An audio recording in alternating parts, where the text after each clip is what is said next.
USA band. And every time we pull up, all you're gonna see is American flags. American flags. American flags. And every time we pull up, all you're gonna see is American.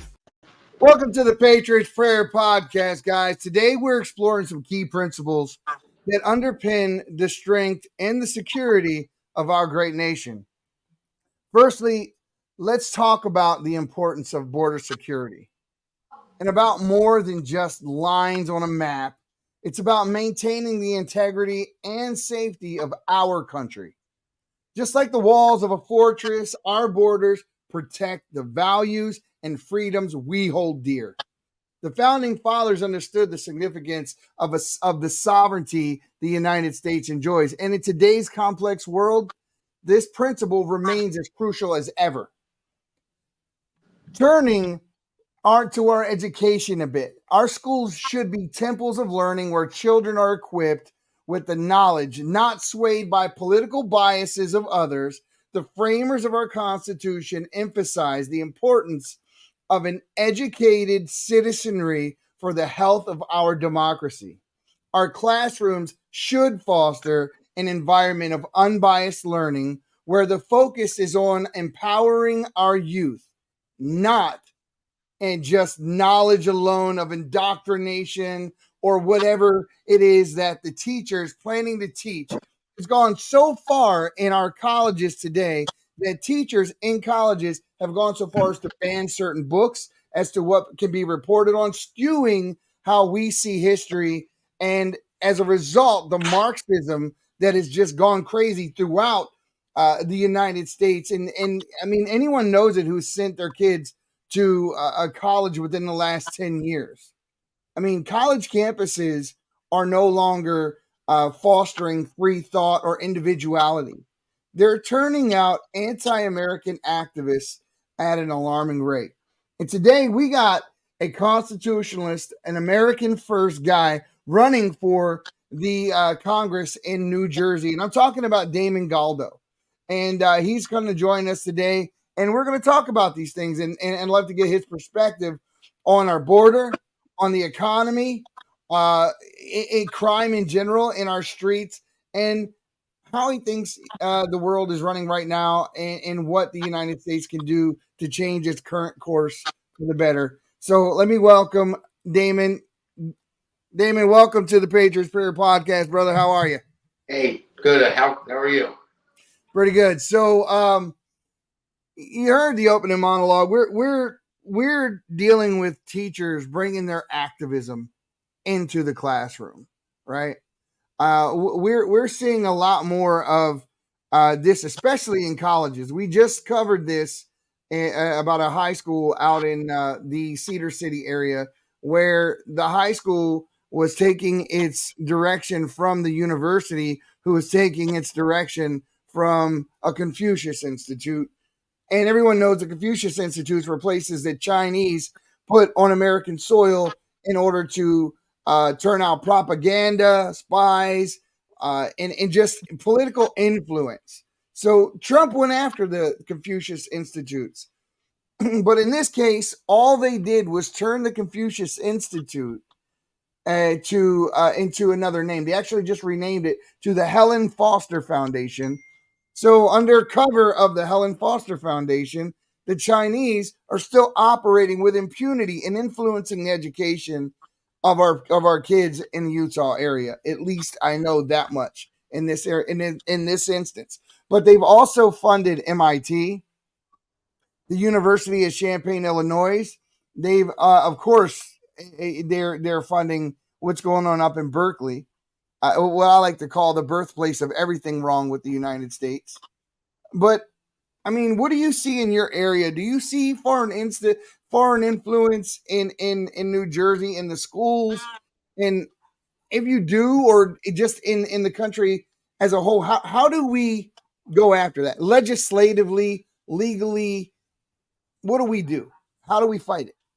Well, anything that's not normal curriculum in schools is foreign to me. They should be teaching math, science, English, history. But when you get down to gender and everything else like that, I mean, that is foreign. I mean, Value. Yeah, so I don't understand what it is. That's why I'm part of the New Jersey Project and Jay Parental Rights as well, because I put it to people this way all the time. I gave a couple speeches and I had some protesters there saying trans kids are kids too. And okay, that's fine. So I went over and I spoke to them and I asked them the simple question. I said, well, you know why I'm here. I know why you're here. So tell me, tell me exactly what you're here to try to accomplish.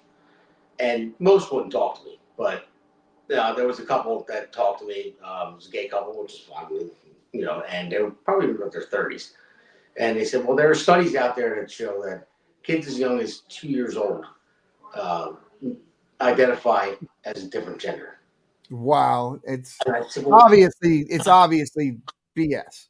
yeah. I said, well, can you tell me where? I would like to read up on it and educate myself. And of course, they couldn't cite it. So I said, do you have children? They said, no, they don't. I said, well, I have a 10-year-old daughter and a 5-year-old son. Well, at the time, a 9-year-old and 4 years old. And I said, my son and I, for instance, just watched Spider-Man. I said, when we watched Spider-Man, for about 10 minutes, he thought it was Spider-Man. He's slinging webs around the house, and we had fun with it for a few minutes. And then I said, I had to tell him that he's not Spider-Man, because if I told him he could be Spider-Man, then if he climbed up on my roof and tried to sling a web to the neighbor's house, I don't think it would work out well for him. Yeah, It's all about the parents teaching that, and the teachers in the schools teaching that too. It's the same concept of kids believe in Santa Claus. I can't be too loud because they're upstairs. So because because I tell do them, not ruin it for them yet. yeah, You got a couple more years. yeah. So but they do they believe it because I tell them Santa Claus is real. If I was to tell them that they could be a member of the opposite sex, then they would believe me. And the teachers tell them that they can be whatever they want. Sure. When I grew up, the teachers used to say you can be whatever you want for a living. You want to be a carpenter. You want to be a lawyer, whatever it might be. That was a healthy thing. But now they tell them you can be a girl if you're a boy. You can be a boy if you're a girl.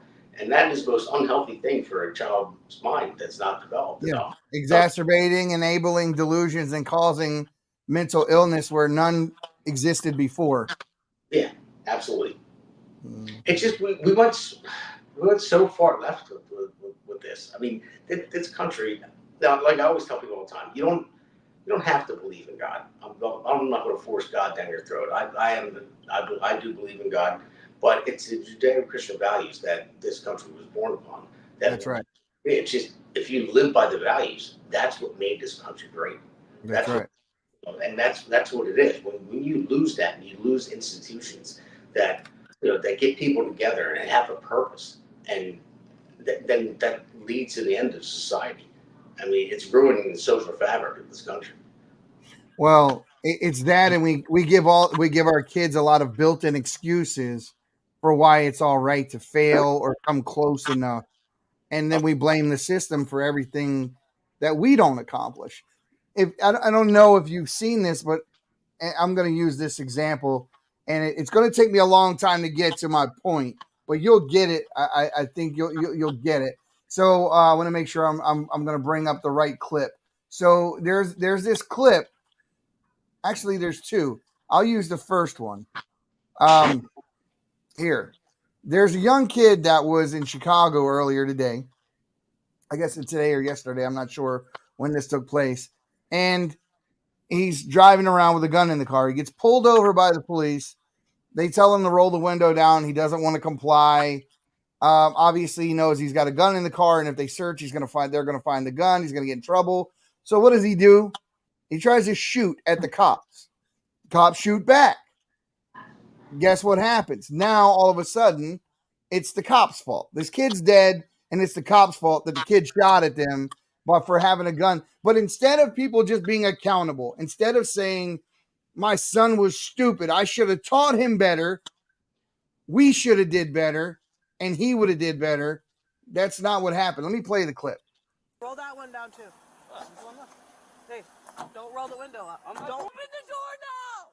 Open the door now.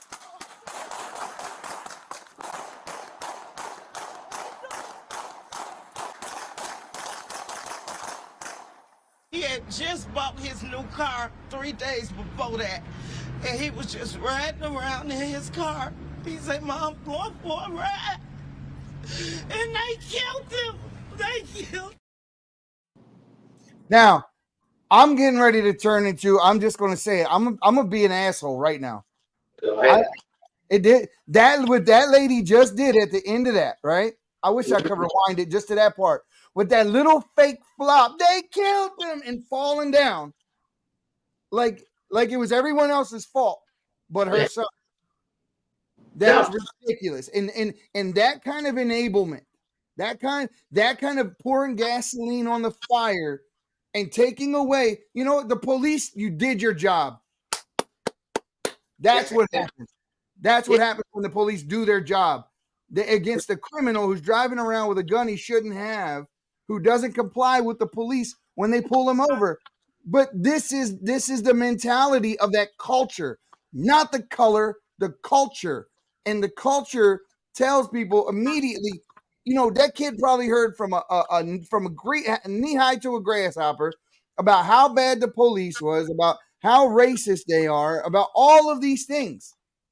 So now he's faced with it, and this is all he has to go off of is the fear mongering and the excuses he's heard from that community his entire life.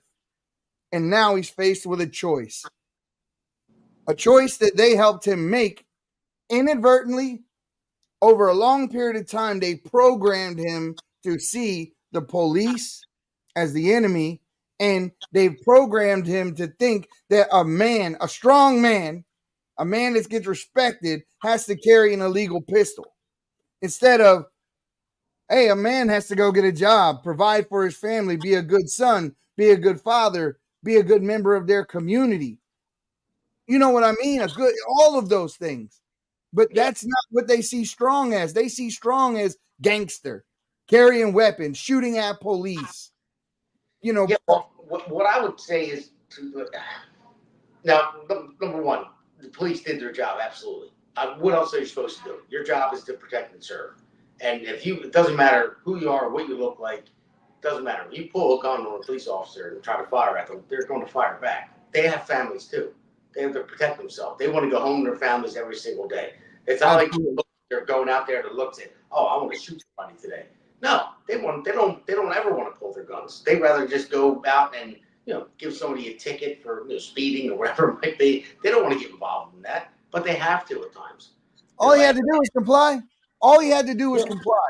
That's it. He would be alive right now. But then, where was his? I'm assuming that clip that was his mother. That was his mother. Yeah. So where was the father? Wait. Thank you. Where is the father? And who is the cause for that? The LBJ is on record saying that we have to give them, and when he's saying them, he's referring to the black community. We have to give them something to make them think they won. He signed the civil rights legislation, and it's not because the Democrats were for civil rights. It came right out of his mouth. We have to give them something to make them feel like they won. And what he did right after that was the beginning of the downfall for the black community, and not just the black community, but it did hit them the hardest. What he did was he pushed the Great American Society Act. And what it basically said was that mothers who receive any assistance from the government cannot have an able-bodied man under their roof, or else their assistance will be pulled. So this took the black community from a fatherless rate of about 20% to about 70-something%. I don't know the exact, but it's in the 70s. You're pretty spot on with that. Yeah. So now what happens is a home without a father in it. They say the stat is something like 8 to 9 times more likely for that child to end up in prison as a result of not having a father around. A mother, I'm not saying a mother cannot raise a son, but it's not intended to be that way. A father is needed. A father is necessary. And when you destroy the family, you destroy the fabric of the country, and you just take us out at the knees when you take the family away. And that's the problem also with the gay community and the LGBTQ movement. It's not that I can tell them, Damon, that you can do whatever you want to do. I believe in freedom. Freedom, your First Amendment, your Second Amendment. I believe you can, if you that's what you choose to do, that's fine. And I will respect your right to do so. But if you're trying to teach my kid your reality instead of the reality, I'm going to stand in your way. And it's not because I'm being a bigot or biased toward you, but what you're asking me to do is throw my values and my reality in the trash and accept yours and replace mine with yours. And if I don't, I'm a bigot. Let's do that in reverse, because that's what they claim we do. They claim that we tell them they must live by Judeo-Christian values and principles or else, when that's dead wrong. We don't do that. We tell them you can choose to live like we do, but we're not going to force you to. You don't when in history, you remember in the 90s seeing men trying to use the women's restroom or trying to play in women's sports ever? No, Never I mean, was it, I know friends of mine that tried to peek in the women's restroom back in the right? day. I mean, listen, That was but about it. we didn't try to take the dilute. If you're a person who hears voices and you're mentally disturbed, you're having auditory hallucinations. When you go to the psychiatrist or psychologist and sit down and say, "Doc, I'm hearing voices," the doctor don't go, "Hey, the voices are real. Chill out. Tell them I said what's up," and make friends with them. No, he tells you, "Listen, I'm going to get you some help. Here's some medication. You need counseling. You need some stuff to help you get back right again." Yeah, Now they really do just throw gasoline on the fire with these people, because as the guy comes in and sits down in front of the counselor and says, "Doc, I'm a girl," and you're right, you are a girl. That is not helping the situation. Matter of fact, that lady who just went on Dr. Phil, I mean, blew the lid off and she was a member of the LGBTQ community, but she talked about how young girls were calling up in tears saying, "Hey, can you put my breasts back on?" Little boys, 13, 14 years old, that, excuse my language, but you guys need to understand the graphic part of this. They want their penises back. Like, can you fix this? I made a mistake. Where in the hell is the culpability to the doctor that says he'll do no harm? Where's the culpability of the parent that allowed that to happen, or the culpability of the state who took the child away from the parent and then forced this gender affirming care on your kid without your permission or knowledge? What do we do? What is the first thing we do to fix this situation moving forward without people trying to use our sympathy and empathy against us as we try to save kids? well, what you do is you bring back common sense. Because it got lost a long time ago. You have mainstream media that has been taken over by Democrats. I think NPR radio, the guy whistleblower just came out. There were 87% Democrat employed, and the other were independents. Not one Republican. They went way too far left. If you look at every media company, they're all Democrat employed. I mean, there's a few like Newsmax, Fox News that have Republicans I'd there. be surprised if they weren't all intelligence community employed. Yeah, I mean, it could be. But then you look at social media too. Social media has been detrimental to a lot of kids. I mean, Facebook, TikTok, Yeah. whatever, Instagram, all that stuff. And kids don't, that's why you need good parenting at home. That's why I say I asked where the father was. Because there's no one really pushes the nuclear family anymore, because no one wants to have responsibility. That's what we have to have in this country. That's what made this country great. We have responsibility. We care. We wanted to have that nuclear family. That's right. We wanted to work hard. We wanted to go to work, pay our taxes, come home, eat dinner with our family because our family eats together, stays together, and then maybe go on vacation once or twice a year. That was the American dream, but we lost all aspects of the American dream because of, again, mainstream media and given the small majority of this country the voices to be heard. It's almost like it's on purpose, but pushing the narrative. And like I said, social media, kids see this stuff and they think, oh, well, I could do this. I could be a boy. You know, if I'm a girl, I could be a girl. If I'm a boy, and it's well, no. Well, where are the parents at though, too? Because there's no nuclear family. There's no father in the house, or maybe not a mother. It's a single, family household, and that's what they need. They need both the mother and the father. Now, there are certain circumstances where, you know, something might happen to the father or the mother. Exactly. Exactly. A rare occasion.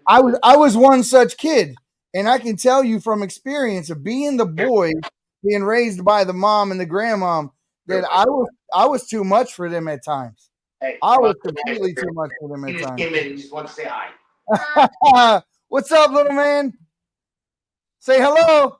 Hi. There it is. And David Jr. there.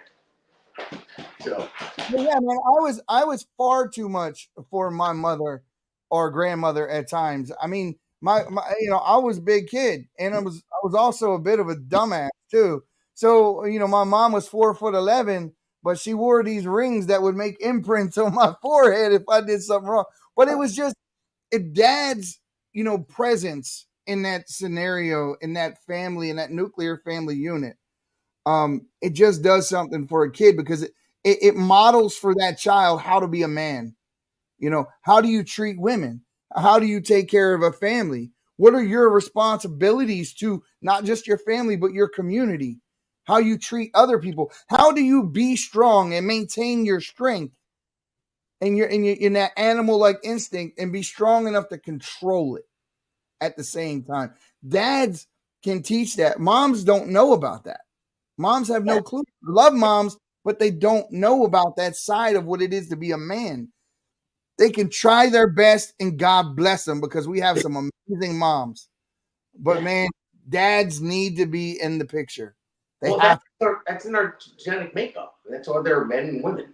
I mean, not to say women aren't strong; they're very strong, but they're stronger than men in some aspects. That's right.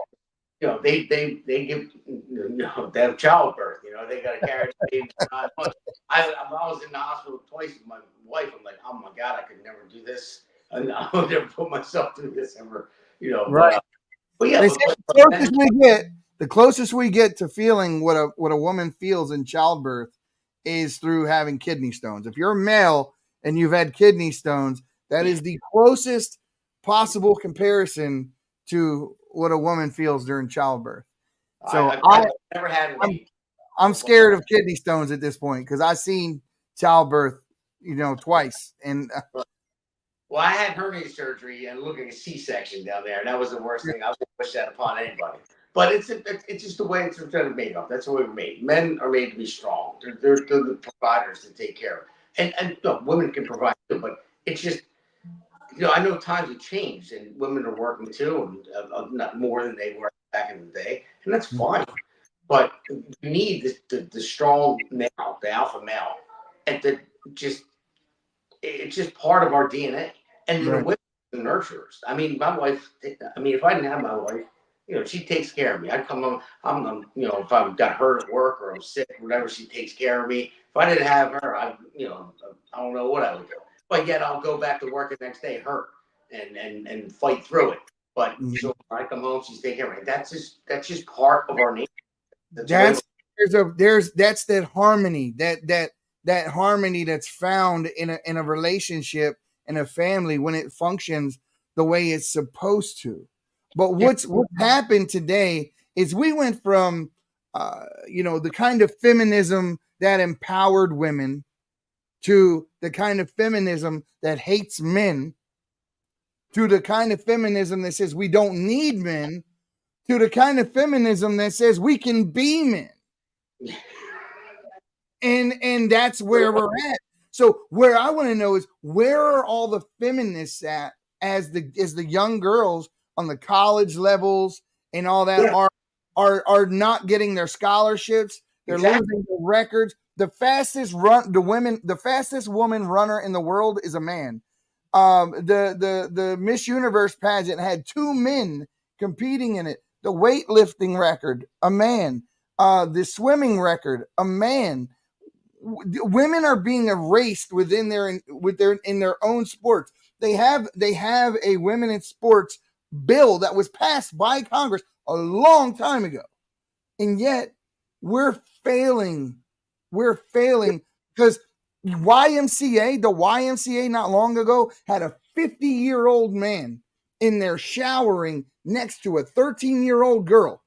They didn't get mad at that. You know what the YMCA got mad over?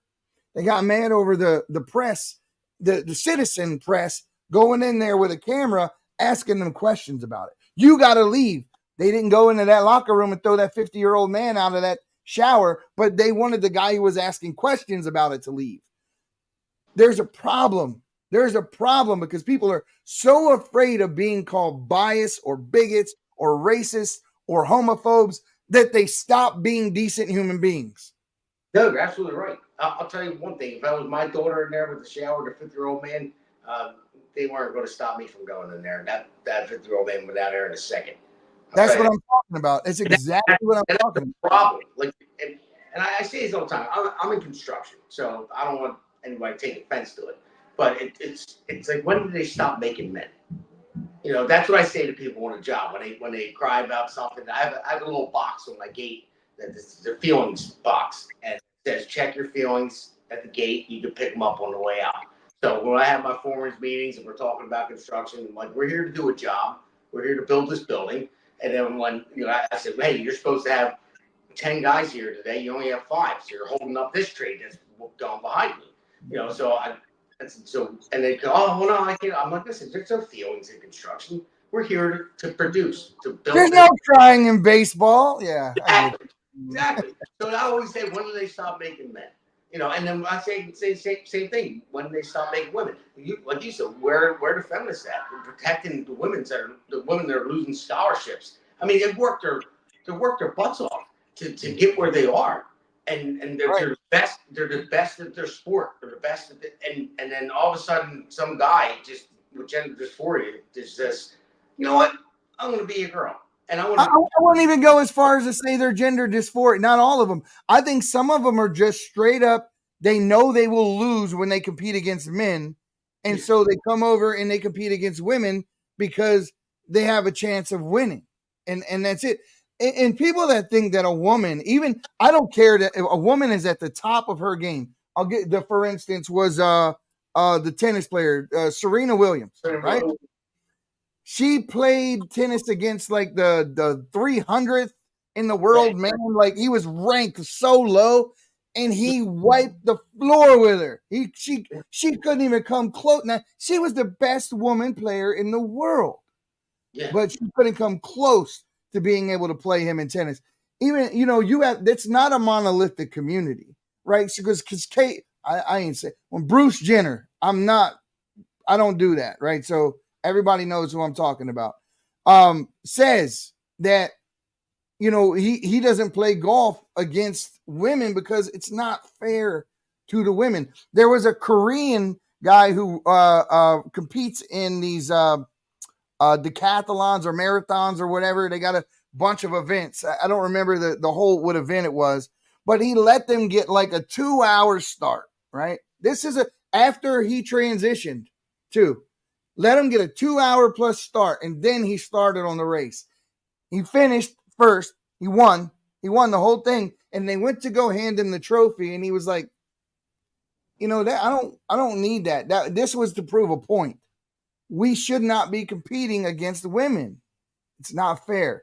So even people within their own community are saying these things, and they're being ignored. When Matt Walsh did that movie, What is a Woman? He asked some very poignant questions, and he proved his point, and even brought people out of that community to do the same. But they're being ignored because people care more about leading with their feelings than they do about actual science. Because these are the same people that said when all the COVID BS was going on. Follow the science. Well, where's that at? Right? Where? Tell me what a woman. I'll expect I'll accept your science when you can tell me what a woman is. And if you can't tell me what a woman is, there's no point in us having no talk about science. Yeah, well, that's what you brought up Matt Walsh. I mean, Ben Shapiro, he always says facts don't care about your feelings, and a fact is a fact. I didn't do the genetic makeup of of men and women, but it is what it is. It's just true. It's reality. You can't even. There's no science that you can get behind to say that it's not. It's At just, all. no, I don't.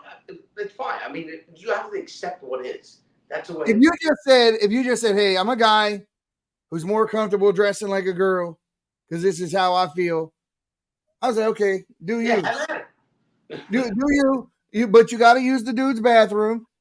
You can't play in the same sports with my daughter, and that's it. I mean, we can all get along at that point. It's the delusional aspect that they expect us to accept without calling it delusion. That's the problem. Now, just to change gears just a little bit, right? We talked a little bit. We touched on COVID in that conversation.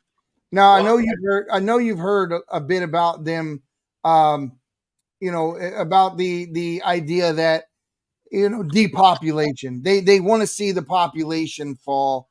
Bill Gates has been talking about it for years. The WEF is talking about it. And now we have Jane Goodall saying the same thing. You remember the lady went in the jungle and lived with the apes for a while?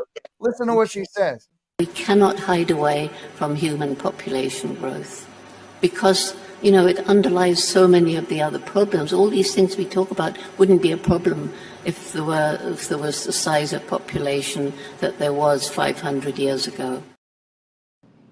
I understand what she's saying on a commonsensical level, but the thing is that we're getting ready to go through a depopulation boom, an unboom, if you will, because the kids people are not having kids. Yeah. At an alarming rate, where women are deciding not to have children, and I mean it's a serious problem, and I mean I don't know how we're going to get beyond it, but I think when they try to correct or go after people or depopulate that, I think they overcorrected, because in the next 20 to 30 years, who's going to replace you on the job site? Who's going to replace your boom operator? Who's going to rebuild the bridge in Baltimore?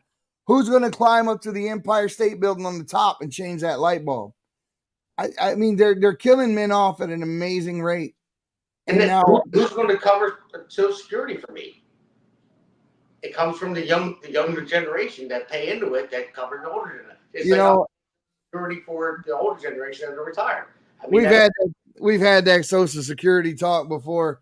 I think I see it like this, and I think a lot of people don't understand what that is. I'm going to change gears for a second. No, I know you look at different.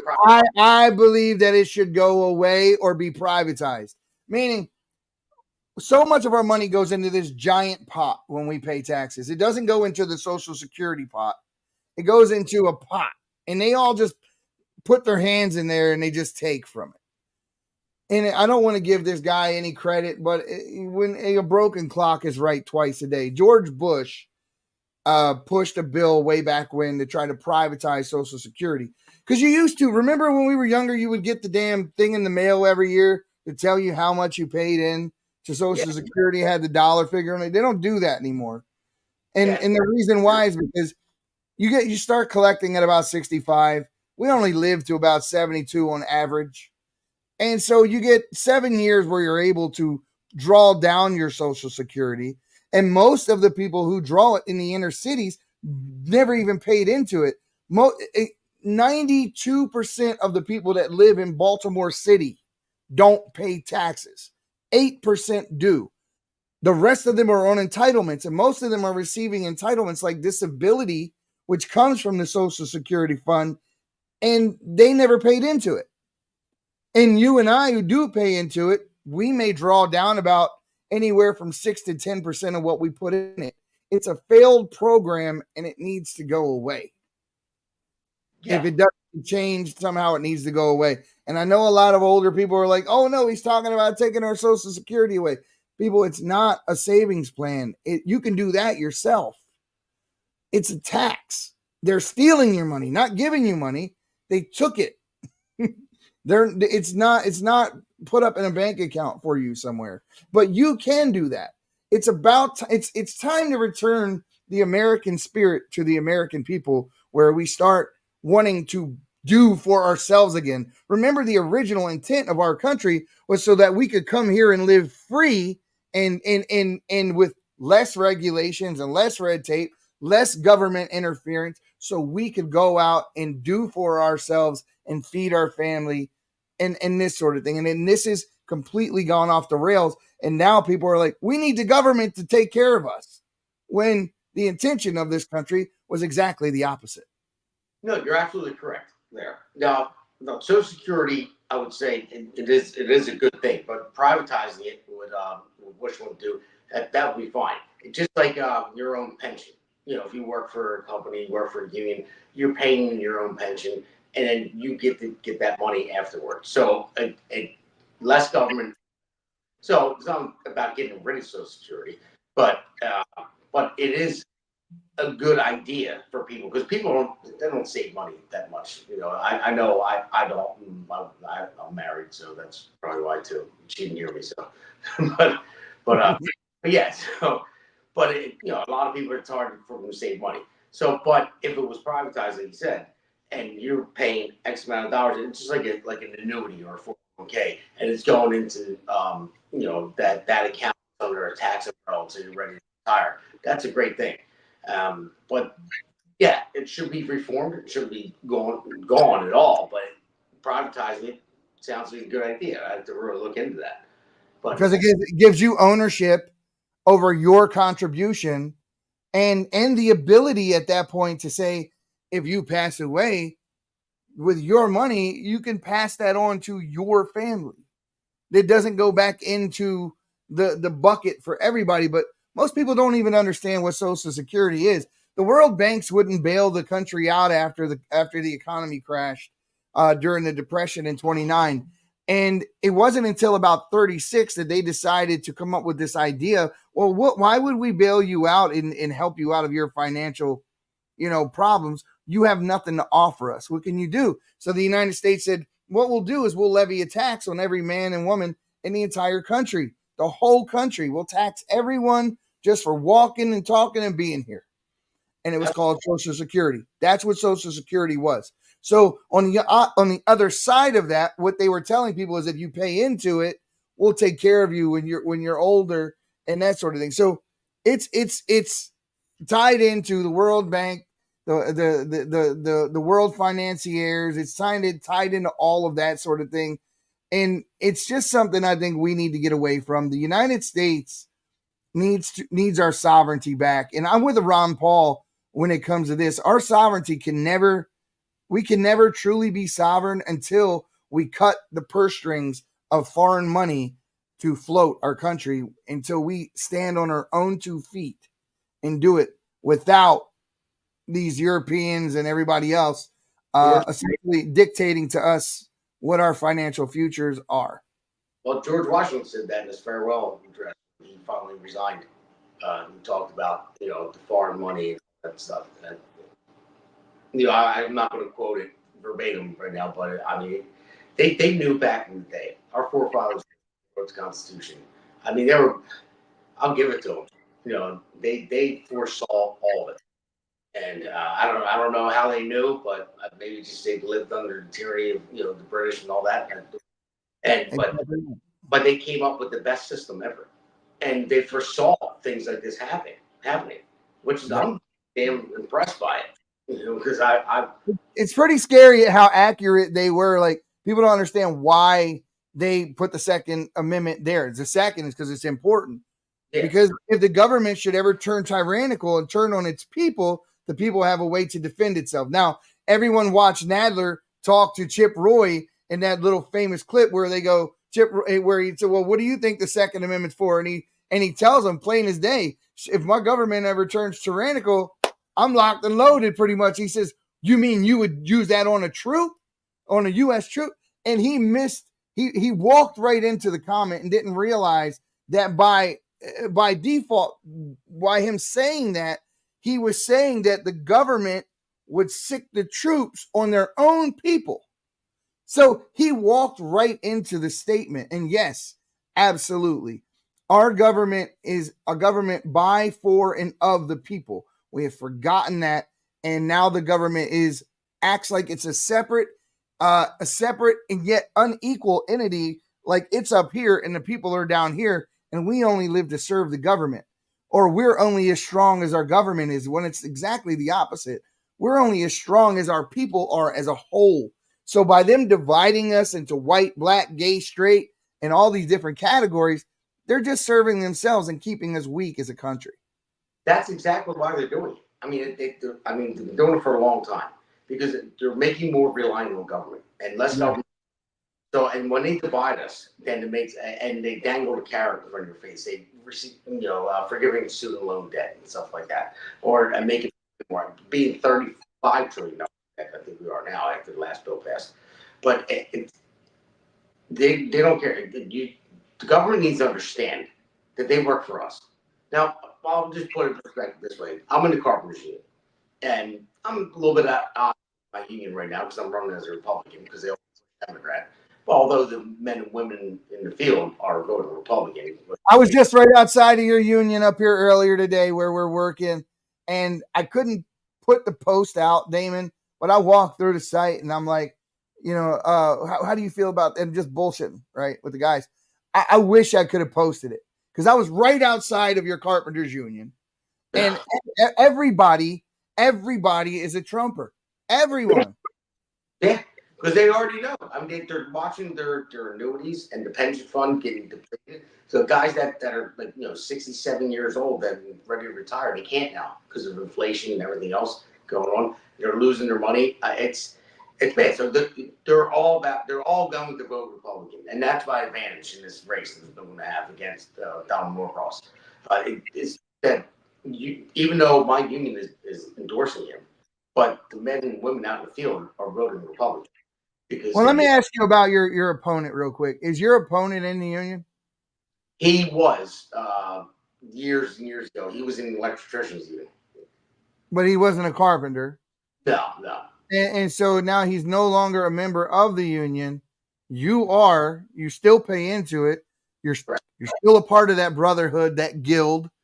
And they don't support you, not because the men don't support you. It's because your leadership is too weak to stand up to the Democrats and go a different way because they don't want to bite the hand that feeds them.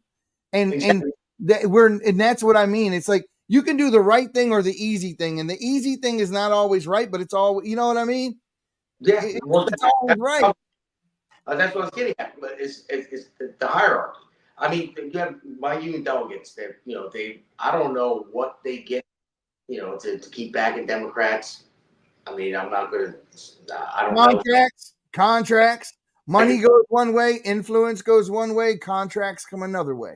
That's the way it's always worked. That's the lobbying. That's the special interest lobbying aspect. And don't get me wrong, lobbying used to be a noble thing.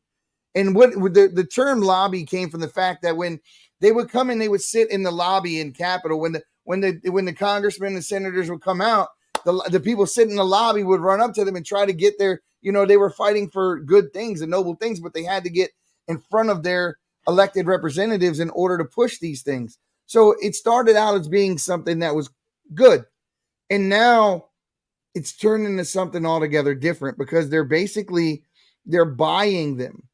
And the elected officials are too afraid to stand up to them and actually represent their actual people or the wishes of the actual people in their districts, because they know that if the lobbyists and the special interest groups pull their financing for their campaigns, they'll lose. So they'll choose K Street or the lobbying special interest groups over the people they're supposed to represent 9 out of 10 times. No, they don't. And that's both sides of the aisle, not just the left.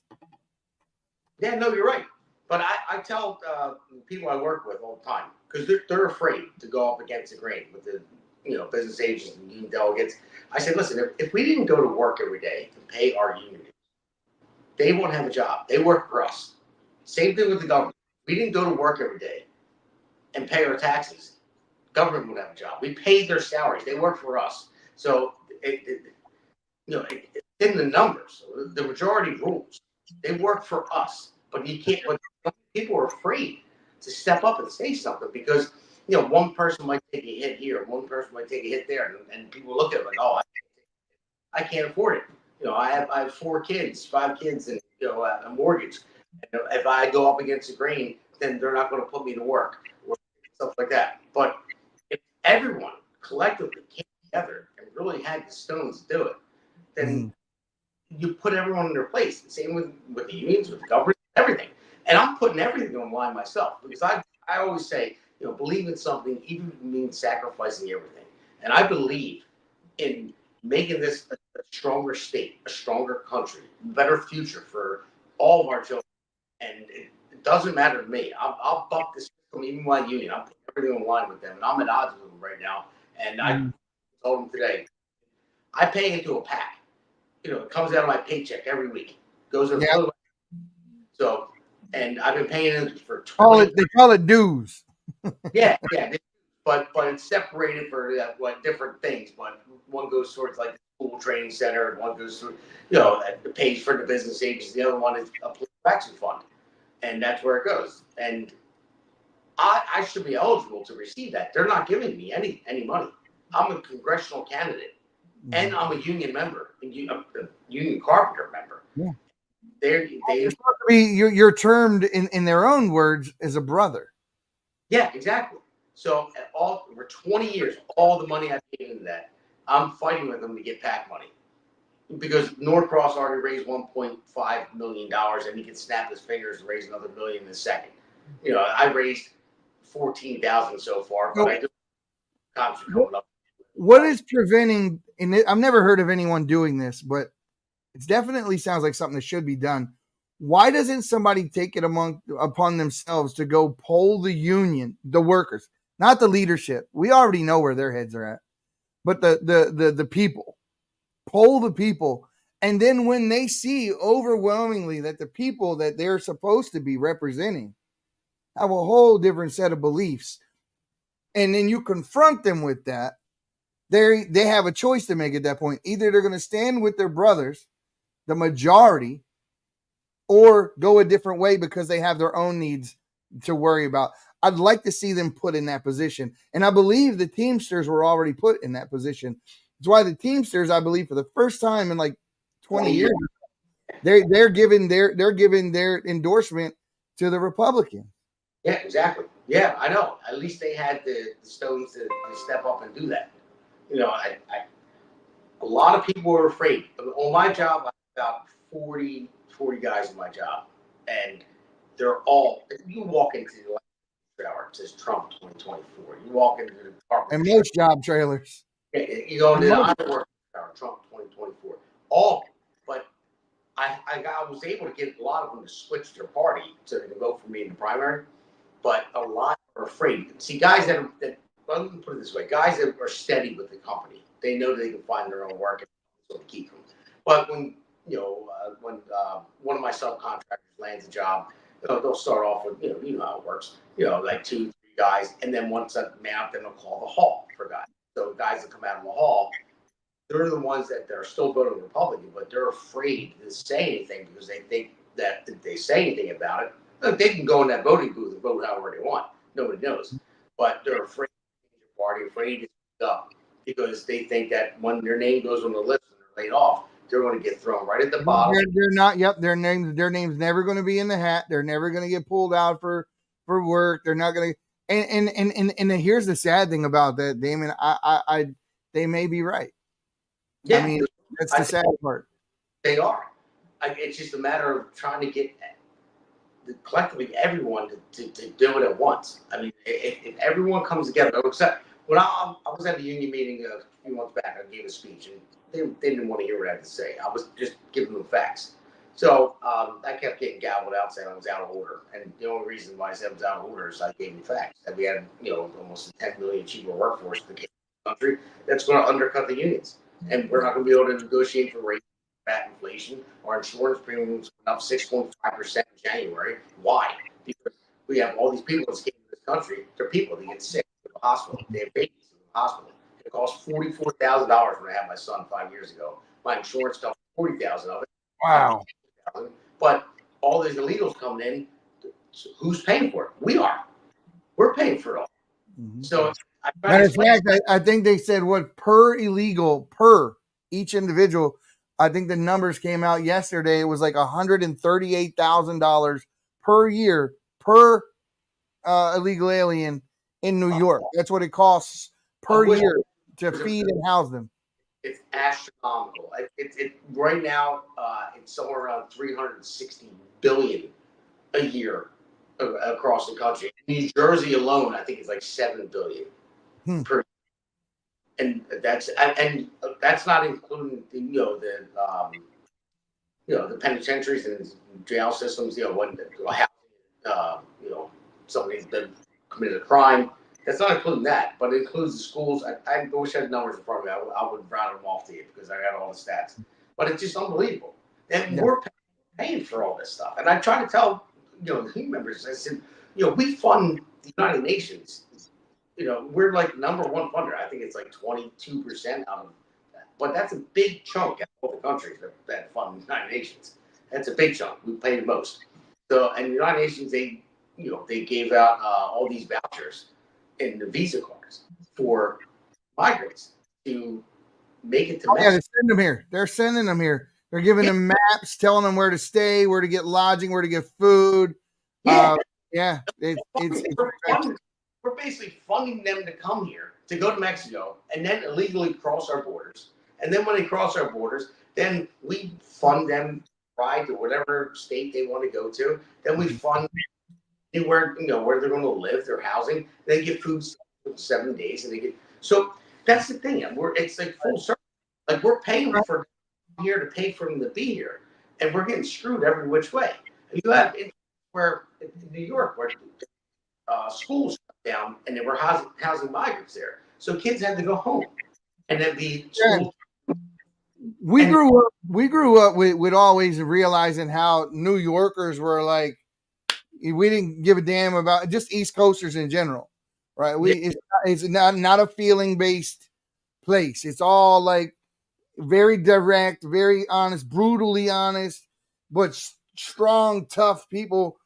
Not the kind of communities that would allow men to roll up on women in subway cars and punch them in the face and all these things we see happening. I would have never thought that we would have devolved into a country that would allow that to happen without everybody else in that car beating the absolute living hell out of the individual who punched a lady in the face. And some of these women are old. They're not like young. They're older people. And they're people, they'll whip out their phone real quick and they'll do this, but they won't get involved. They won't step in and do something about it. We've lost our, I don't know, the brave part of, I don't think we have, as a country, there's many of us who are brave, but as a country, I get pissed off because I see this stuff a lot. And what I don't see, and it may just be the media playing tricks on us. They always do. They highlight certain things, hide other things that they don't want us to see. But I don't see too much of people stepping in and stepping up in the gap and protecting their community. I just don't. And the ones that I do see do it, they end up in trouble. Look at the Arizona guy who's in jail right now for protecting his property from illegal aliens that came across the border armed with rifles. They tried to say he was unarmed, but he wasn't unarmed. And now this guy's sitting in jail fighting for his life. And while he's in there, his wife passes. This is more than heartbreaking. And we have failed as a country to allow one of our citizens to sit in jail to be punished for protecting his property from a person who's not even supposed to be here. You're absolutely right. I didn't know that. I didn't know his wife passed. Yeah, his wife passed away day before yesterday or something like that. I read. Every, Let me, everything is so bad. go ahead. No, everything is just so backwards. I just don't It is.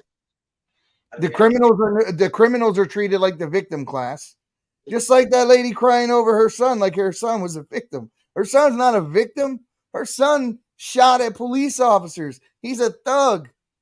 Yeah. He's a thug. They're putting him on a pedestal, just like they did George Floyd. They put George Floyd on his pedestal, like he should be worshipped and honored. No, no. You can say that someone doesn't deserve to be beaten and treated in a you can say all that without deifying the individual, right? Without trying to make him out to be a god. What happened in the wake of that whole thing with George Floyd was really sick. We saw some of the most racist things that we ever saw as a country take place, and everyone was too afraid to call them racist. When you walked up to the George Floyd Memorial Park, there was a plaque, and the plaque read, and I kid you not, Damon, it read, "Rules for white people." And it had a list of rules for white people to follow if they were there. All these things are done intentionally to divide us as a country. It's when you look at someone and you have to go further than human, there's a problem. My mom and my dad and in the community that I lived in taught me no matter what to treat everybody with a modicum of human respect, with dignity. They didn't have to believe like me. They didn't have to think like me. But Thanksgivings back in those days never devolved into political arguing. Never. And you had everyone there who they all voted for different people. Some of them just didn't care in general. But we all loved each other. We all got along. Living the American dream. That's what it was. Everyone was a family sitting at a table during Thanksgiving dinner. It's an American holiday. One of the biggest ones. And people just took it like that. And that's now we're so divided for no reason. The Bongino, Ohio Bongino Army is saying that maybe it's just to start claiming the illegals as dependents. Hey, I'm with you. I am 100% with you.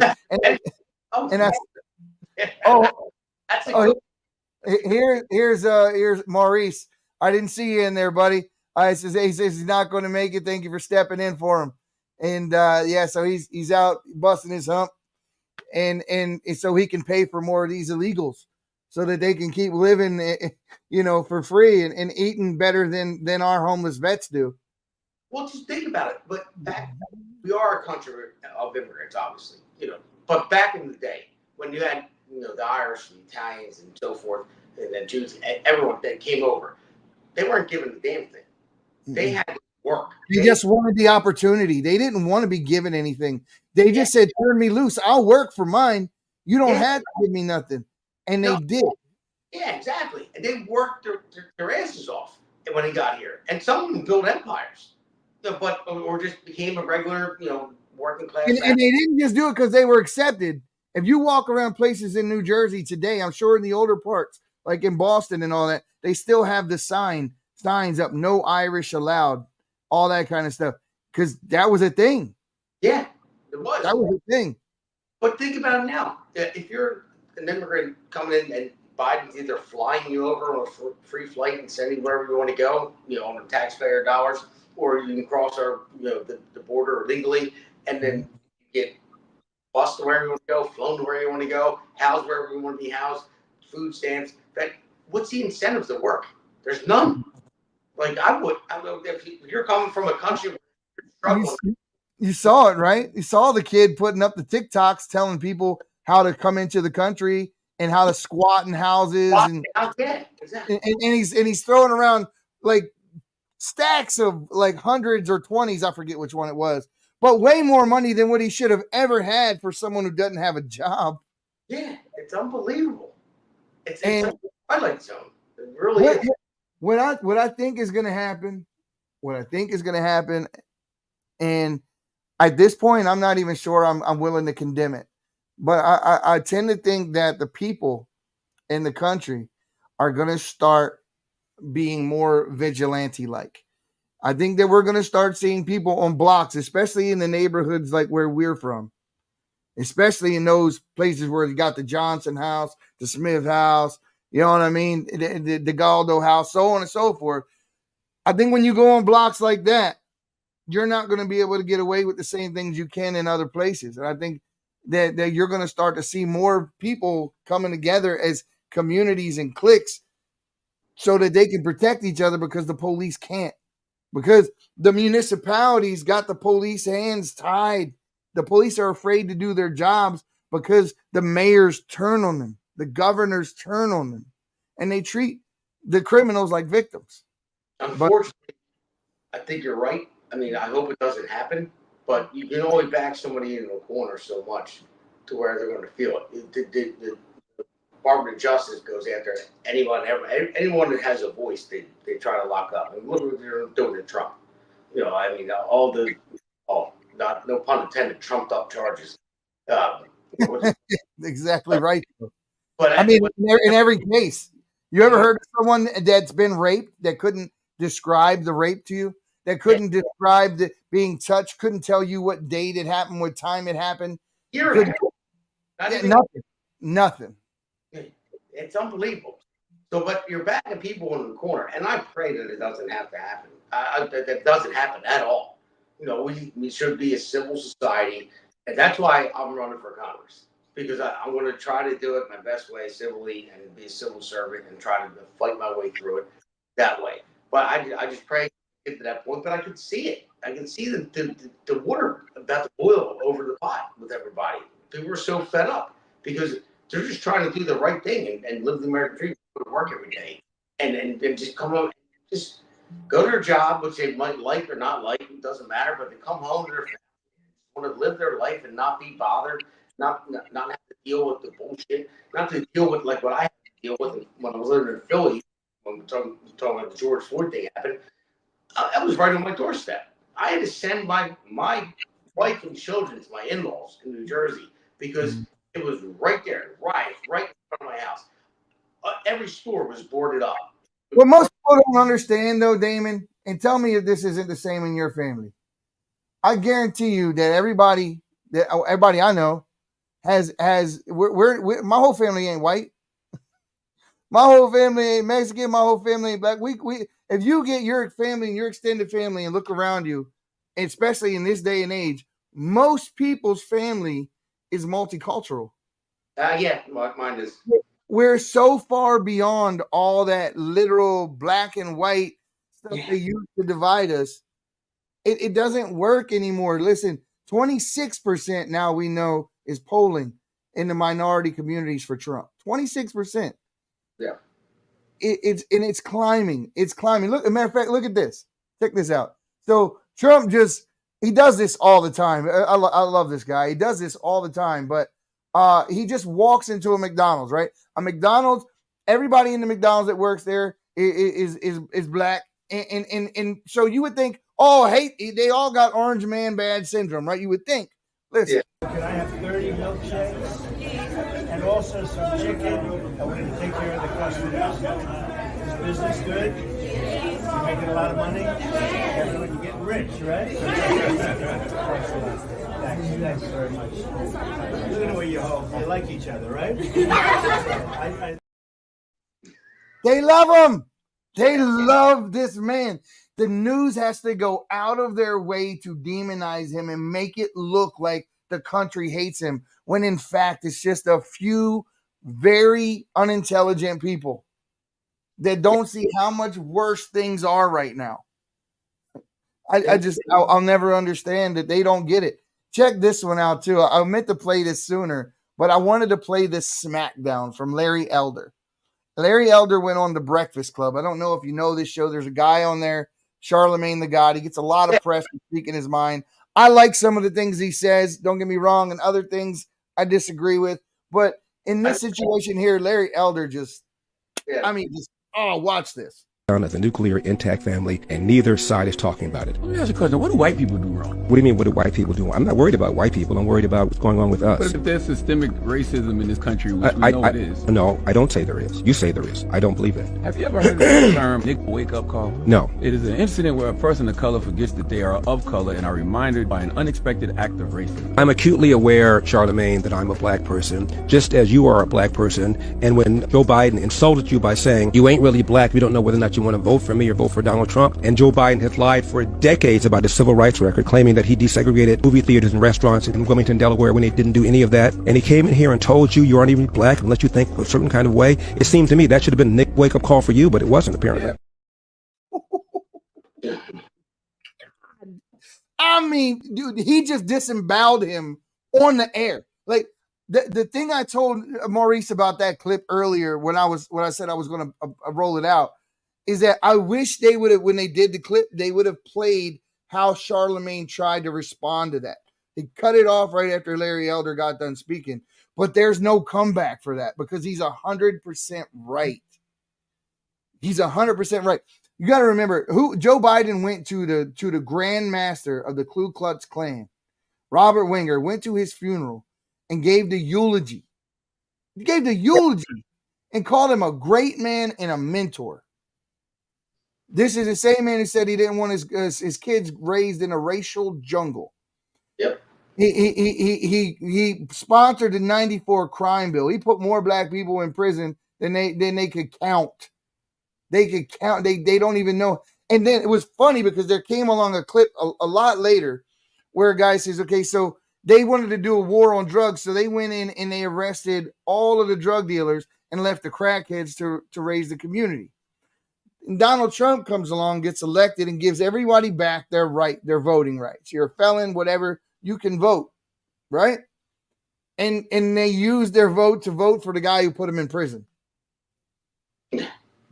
How do you fool an entire population of people and openly say racist things right to people's faces and they still ignore that you said it? He said, if you don't vote for me, you ain't black. And he said, poor kids are just as capable and smart as white kids. I mean, I know. It's like, I don't get it. I mean, I know the mainstream media doesn't play it that much, so that's what people watch the most. But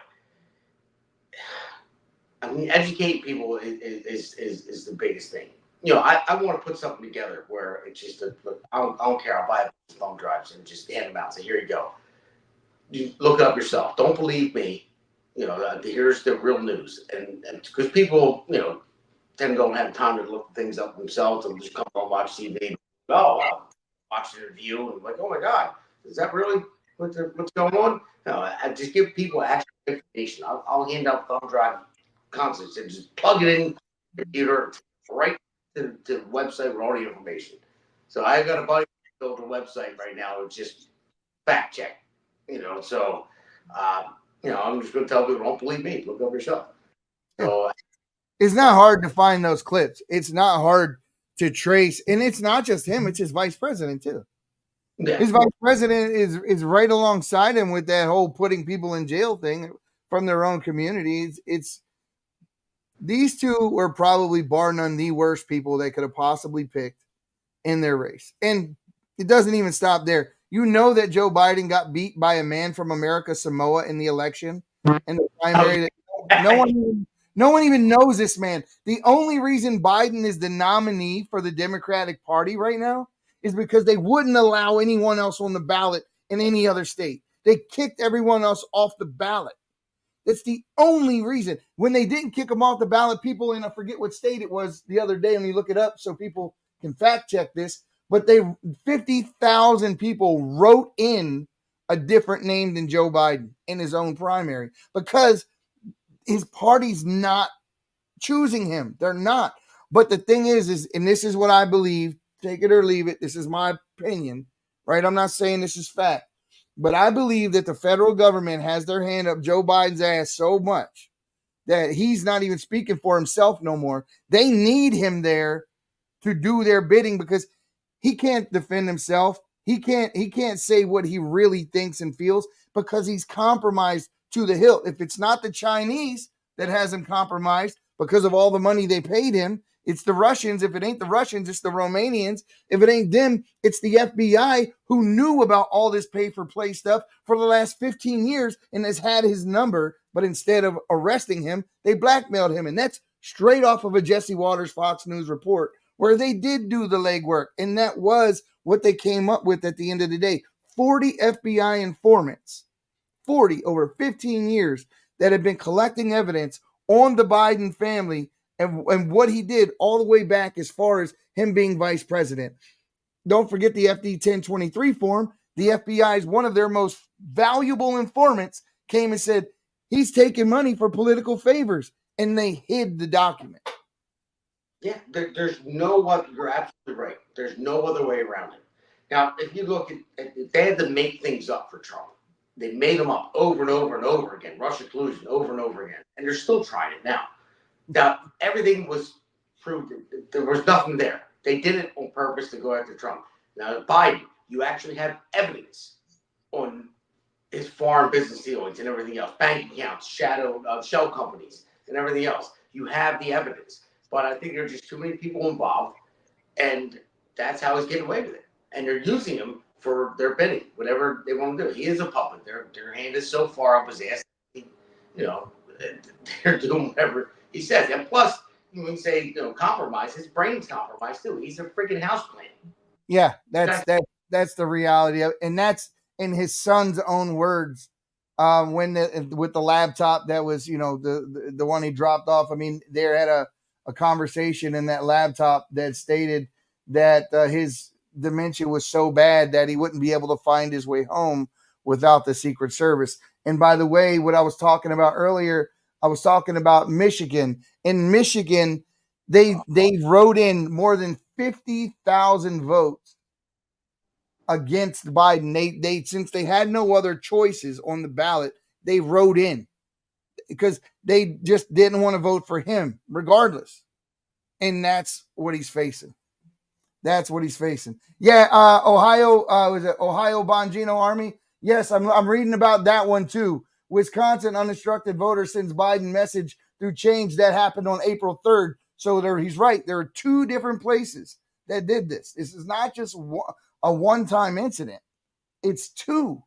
It happened in Wisconsin too. And yes, it was earlier. That wasn't a McDonald's. It was a Chick-fil-A. So I appreciate that. Yeah, they're sending him a clear message, a shot across the bow, and it's to the Democratic Party. Get a different guy. This is not your guy. Yeah. What happened to Biden being thrown under the bus? Everyone was talking about it. What do you think happened? I'm not sure. I thought Newsom was going to try to swing in there and they were going to try to put him in, I don't know. I'm not behind closed doors. I don't know what their agenda is. They have a weird agenda. I basically don't understand anything that they stand for, what they're doing. So who knows with Democrats? It's like I'm better off talking to the wall next to you. It is. They have some of the wildest explanations. One of the things that I do to keep my mind sharp is, I told you, I go on TikTok, and I do it just to debate. If you definitely want to go somewhere to talk and you're a conservative and you want to make sure you go somewhere out in an echo chamber, go to TikTok. You'll find many people that are nowhere near on your political level. And those guys are just, all over the place. They think they got these little one-liners. It's like arguing with a toddler. To me, debating a lefty is like fighting with a 5-year-old kid who walks up and kicks you in the shin, and you look down and you just can't take them seriously. Yeah. Well, when they say something, you just ask them a question. Where did you hear that from? Who said that? Exactly. You ask them, they can't tell you, and that's Trump for prison. Why? What crime did he commit? Yeah. Just tell me that. Tell me what crime he committed. He's a rapist. No, he's never convicted of rape. I'm sorry. But you ask the question and they can't answer it, and it's actually kind of rewarding a little bit, and I have that conversation with the far left, and they say something like that completely out of this world, and I'm like, where'd you get that information? Mm-hmm. But people say it. Well, who? What people say it? I go on there just hoping to find that there's somebody in the middle. There's somebody teetering on the brink that still has uh, free thought. They're an individual. They care about the truth. They're just maybe a little uninformed. And I hope I'm the guy that is the catalyst that kind of brings them a little further this way. I'm shooting for the guy that's on the fence. If you're far left, I don't really care. You're not going anywhere. You're full of hate and bigotry. You are the true racist. Yes. And there's nothing that I'm going to do that's going to sway you. You're a militant POS that Yep. doesn't care about their country or their family, most likely just care about yourself and no one else. And that's typically how they are. And so I try to aim for those people in the middle. And I really am looking for people that at least want to have the conversation. It's very hard to find somebody who's not on your side already, but is willing to have the conversation. And if I find someone like that, I will dedicate all my time to that. Yeah, I'd rather talk to someone that disagrees with me, that is willing to talk and have the conversation. Mhm. People agree with me on one thing, they already agree with me. They're way too far left, they won't even have the conversation. But if someone that disagrees with me, I want to talk to them. And then I want to say, hey, my line, I give them all the time, listen, maybe you can teach me something. Maybe I can teach you about the conversation. So that having a dialogue and learning from each other. And when you just shut people down, the far left or even the far right as well, but if you shut people down, don't want to have, then that's where any progress stops. Right? There's no open discourse. If I can't have the conversation with, that's what I tell people. Be afraid of the person you can't criticize. If you can't criticize them, then you probably that I just got a notification that the American Indian Movement page just started following me. I don't know if you know who that is. They're kind of a radical group. They're like the Antifa of that world. So I welcome it. But yeah, let's take a break for the sponsors real quick, and we'll come right back and finish this conversation off. We'll be right back. Have you noticed the ever-alarming 400,000 cell towers that have gone up in the United States alone? How about the electronics that reside in every room of our homes and Wi-Fi that runs 24/7? 5G cell phones are carried in our pockets hours on end. Common complaints are ringing in the ear: sleep deprivation, palpitations, headaches, memory loss, and so much more. Redemption Shield is on the cutting edge of offering products that protect your family from electromagnetic and microwave radiation. From Faraday bags, earthing bed sheets, Wi-Fi router covers, hats, scarves, bed sanctuaries, this will not be going away anytime soon. We will continue to see only faster speeds, 6G, 7G, and more exposure to EMF than any time in our history. Start protecting yourself now. Go to redemptionshield.com and get grounded and shielded today. Use code PATRIOT and save 10%. Those guys got some really cool stuff over there. They got Faraday shield that are hats, scarves, bed canopies. Listen, I worked at NS Tech, and I did a lot of consulting work for them. And you work around like nuclear silos and around radiation and that sort of thing. And I mean, when you consider the populations in these indigenous areas of like Brazil and whatnot, where these people have lived in the forest forever, and there's no instances of cancer, none of that. It's because they're not around all these EMPs and radiation and all this crazy stuff, power lines and all that we are. And studies have shown that these things cause problems because we are electrical beings. We have all these, things in our brain, and they're affected by our what we're surrounding ourselves with. So these guys have some products that actually do work. I have friends of mine that use them and stop getting headaches, and there's a lot of health benefits to these products, and these guys have been a great sponsor. So if you guys are looking for any Faraday shields, go over to redemptionshield.com and use code Patriot and get an additional 10% off. But back to what we were talking about. Let me ask you a question about states' rights. We were talking a little earlier about the sanctity of human life, and we didn't bring it up in so many words, but Roe versus Wade, right? A lot of people think that this should be made into being federal law, but in order for it to be federal law, it has to be constitutional, right? It has to be something that is mentioned in the Constitution. Taking a human life at your own whim is not anything that should ever be written into the Constitution. So it had to be handled at a state level. Remember, the original case, the Roe versus Wade case, was based on a lie, right? The case wasn't even real. The case that was brought before them was based on a fallacy of something that didn't happen. So even Ruth Bader Ginsburg knew that and said that if this ever comes up for, makes its way back to the Supreme Court, it's definitely going to fail and it's going to go back to the states, which is where it belongs. So not just that, right? But states' rights in general. How do you view states' rights? Because I'm looking at the border issue where Texas wants to protect its own border. And I'm looking at all these issues where the states should be taking care of their own, but the federal government keeps butting in and trying to act like this is a kingdom and not a republic. What do you say about it? Well, I'd say the federal government has one job: protect the citizens of the United States. That's pretty much it. Secure our borders and make sure citizens are protected.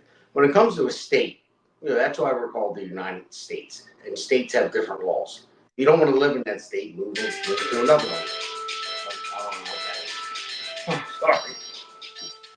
You're good.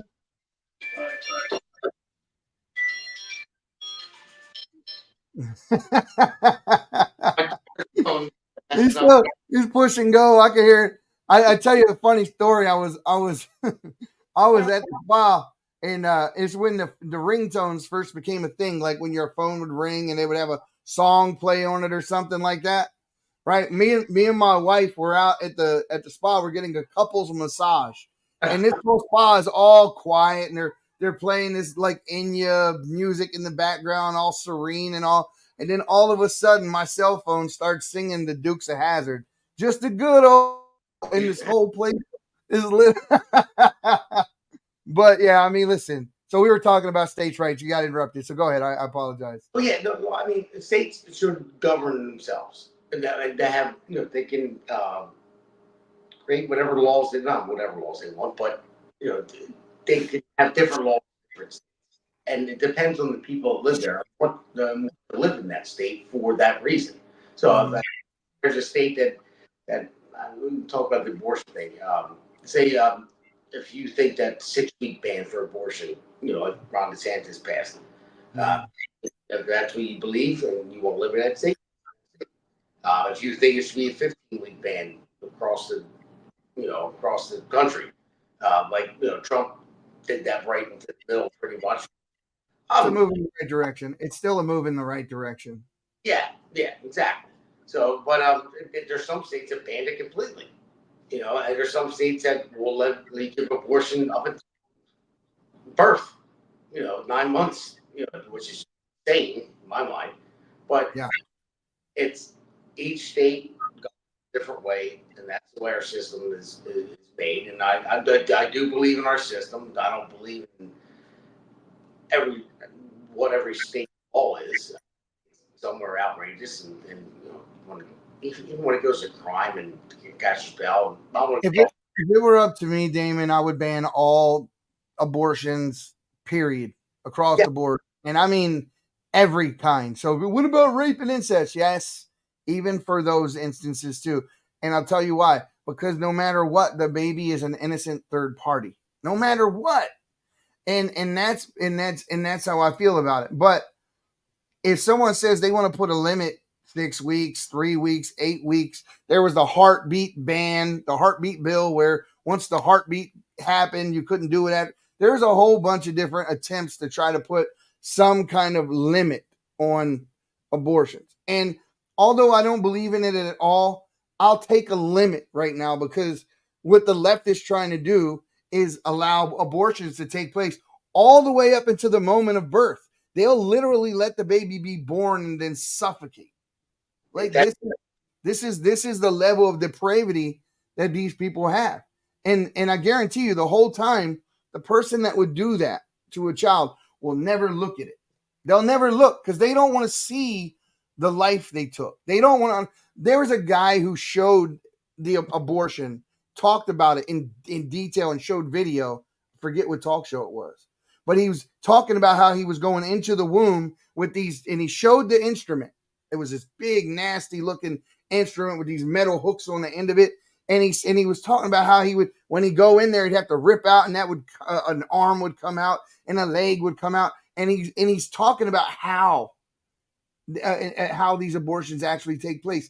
And the people that were sitting there with the guy as he was, that were advocating for abortions, couldn't listen to what he said and told him that he shouldn't say that, shouldn't describe it, shouldn't be so vocal. But no, he said, you need to know what it is you're advocating for. You need to know what it is you're defending and what you're doing.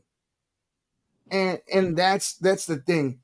If you want to show anything in school, you want to teach these kids about the biology and about these things and about what will happen if you go out and have unprotected sex and you start down that path at 14, 15, 16, having kids, and what an abortion looks like, they should show that in high school. That film of an abortion should be shown in school as soon as those kids, enter those teenage years where those things are likely or could likely happen. I think everyone should know exactly what it is that they're doing. I'm 100%. But just think about it this way. They can have books, schools that show how to have gay anal sex and oral sex, and that's okay. So yeah, school. If you want to abort a baby at up to 9 months day of birth, that is just appalling. Mm-hmm. It's horrific. It is. Go to hell for doing something like that. Now, I am 100% pro-life. I am, but I'm really, I know that people make mistakes. They won't have an abortion. There's no way we're ever going to ban it like across the board. It's not going to happen. And I actually, I'm okay with that at the point. I made peace with that because I'm not going to tell somebody how to live their life. But it's a 15-week ban. Okay, that's fine. But I think this though, and tell me how you feel about this. If you go in and get an abortion at 15 weeks, I believe they should take away your ability to have kids. Period. You should never be able to ever go in there and have to take another life again. You shouldn't have the ability to do it again. Yeah, I mean that's a little far. It is harsh, but think about how harsh it is that they're murdering the most innocent of the innocent. They are. I believe that because of my faith. I believe that because I'm a Catholic and I believe that. But when I look at somebody else, when it comes down to government, I think less government. So if there should be a limit. I mean, there's no way it should go to up to 9 months to abort a fully developed baby. That's just disgusting. But not that it makes it any better that you're doing it at 15 weeks. But I'll take that win to get to 15 weeks because it's going to save a lot more lives. Save lives. So I'll take that. But I'm not going to tell you what to do. Okay, if you were going to have, if you got pregnant, you were young, stupid, and and you weren't ready to have the baby, and you decide that, I could talk you out of it.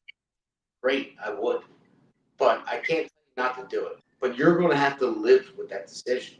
So whether you regret it later in life or you don't, it just tells me what kind of person that you are. Mm-hmm. As you grow older, we'll make mistakes. But I can't tell somebody and say, you can't have it as much as I would like to. But it's the reality of it. So I'll just believe in my faith. I believe in my God. I believe right was more than everything else. And I will talk to people and share my thoughts. And if I could talk someone out of abortion, I would do it in a second. But yeah, I'm right with you. The reality, I couldn't sleep. I don't understand how anyone could sleep at night and knowing they have that on their conscience. And the thing is I don't hate them either, Damon.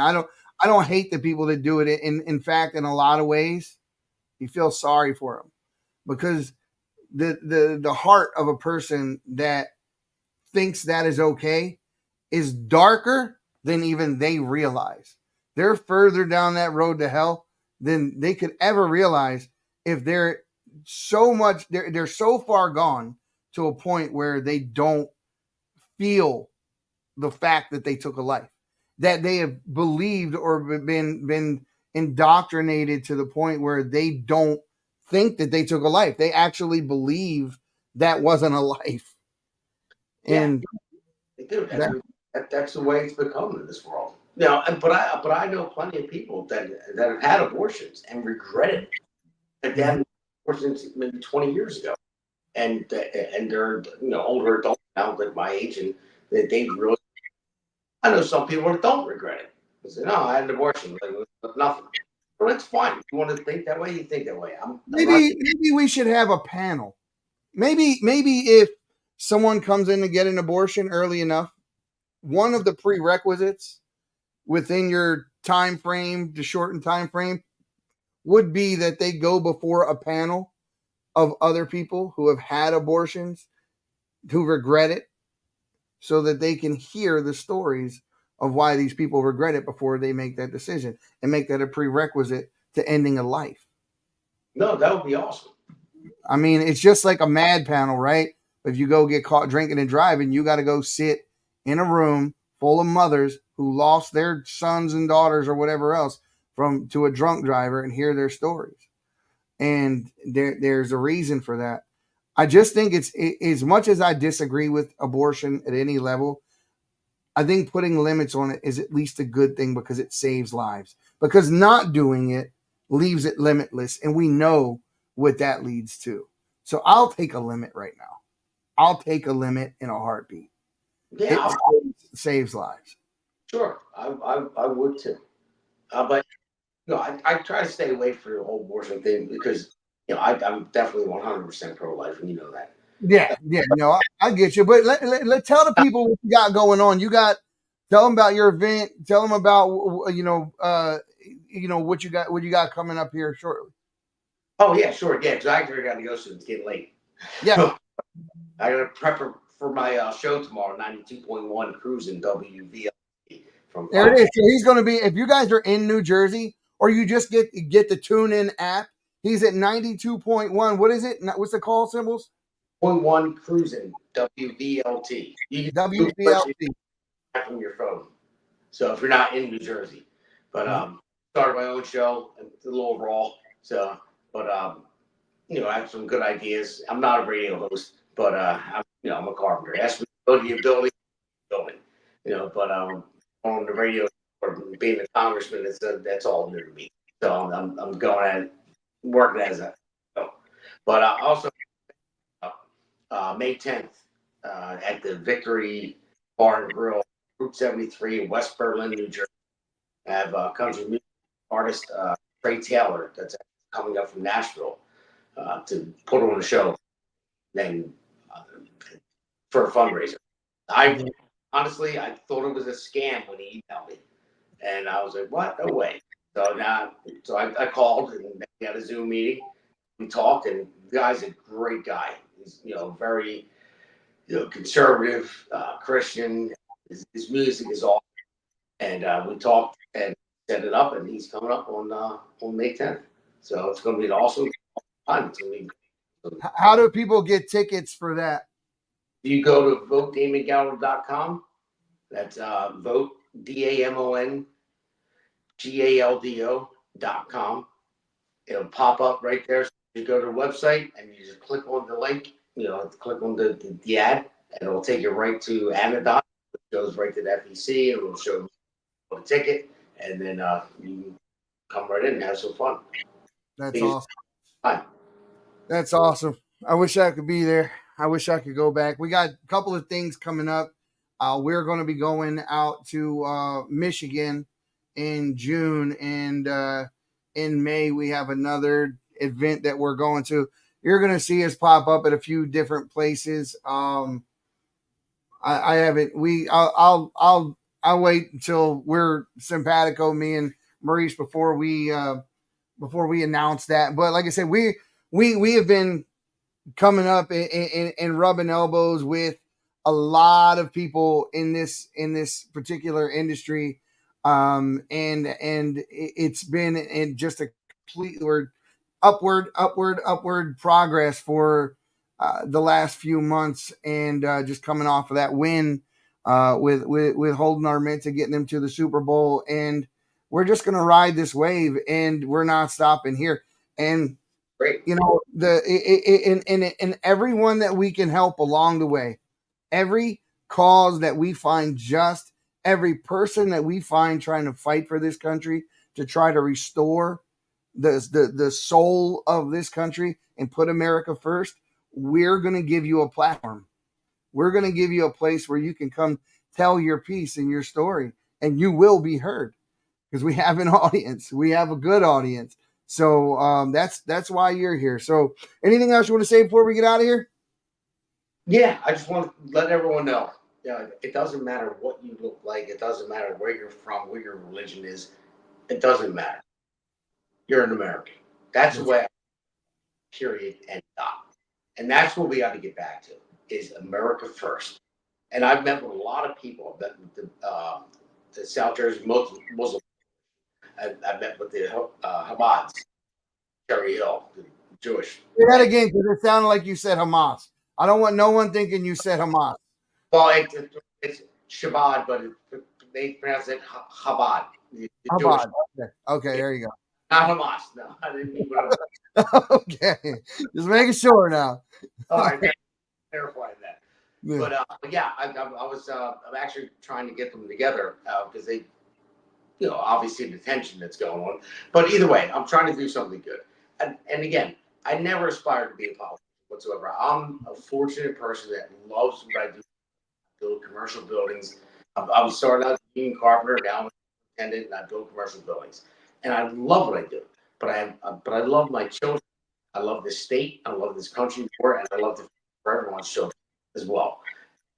Somebody has to step up. And I always say that my favorite quote from Edmund Burke is, the only thing necessary for the triumph of evil is for good men to do nothing. Absolutely nothing. You're right. So that's you're right. what I'm going to do. And I'm just going to put it all out there as much as I can. And, I'm just on the side of life, the side of good. I will run over anybody against my way that wants to spread hate. Yes, I will. That's the way it should be. But, we need more people to step up and care than that. That's even if this campaign right now, which is working out pretty well so far. This isn't Vegas. I didn't come to lose. But if I were to lose, if I inspire more regular people like me to do what I'm doing, that's I'm part of my job. Well, I sing your praises all the time. I say it all the time. We need more regular, everyday folks, more working class people, not these political oligarchs that choose their successors from the same affluent class of people that just continue the same style of government that we all rail against all the time. People, go find out who's running in your area, find out who represents you, who will actually do the job, and stop voting for the same people that you keep complaining about all the time. Put Damon in Congress. That's where he belongs. You want a regular guy there that's going to know what it's like to care about what your next paycheck says, about what it's like to have to raise a family. You think that these rich, affluent country club folks that are completely sheltered from the way that you live your everyday life actually know at that level? No, we need real people that are willing to take a break from their regular 9 to 5. It reminds me a lot about what George Washington did, who was a farmer, took a break from being a farmer, fought wars, and became the first president, and then went right back to being a farmer when it was all said and done. We need that, and we need term limits in Congress so that we get real people elected, and we can stop some of the funny business that we see happening every day. But until then, as normal, like I always say, the silent majority, you need to stop being silent and stand your ground. We'll see you next time on on the Patriots Fair podcast. Term limit pledge, by the way. What's that? I signed my term limit pledge. There it is. We need everyone to sign that term limit pledge. We need term limits in Congress, guys. Have a good one. Thank you, man. My people of this country and we're under attack. They banning us, they cancel us for speaking the facts. If you man enough, come stand with us, take USA back. And every time we pull up, all you're gonna see is American.